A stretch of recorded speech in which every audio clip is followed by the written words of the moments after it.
এই কোরআনকে নিয়ে সারা পৃথিবী গবেষণা করছে। America, London, France, Britain, Japan, Jordan, Germany ঠান্ডা করে বসে বসে কোরআনকে নিয়ে গবেষণা করছে। কারা করেছে?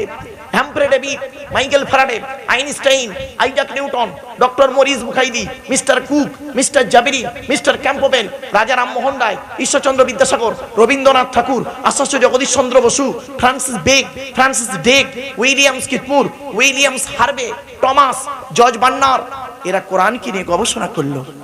আর আমরা কিছু মৌলবি, সকলে নয়, আমরা কিছু মৌলবি কি করলাম? এই কোরআনটাকে নিয়ে কি করলাম? তেল পড়া, পানি পড়া, ওয়াজ করা, খতম পড়া, তাবিজ পড়া, ঘর বন্ধ করা, আর নিজেদের মধ্যে মারামারি করা। কিরকম মারামারি? গোল টুপি, লম্বা টুপি, চেরা জামা, ফাড়া জামা, তবলিগ, ফুরফুরা, বেরেলি, ওয়াহাবি, জামাত ইসলামী, আহলে হাদিস, বুকে হাত বাঁধা, নাভির নিচে হাত বাঁধা।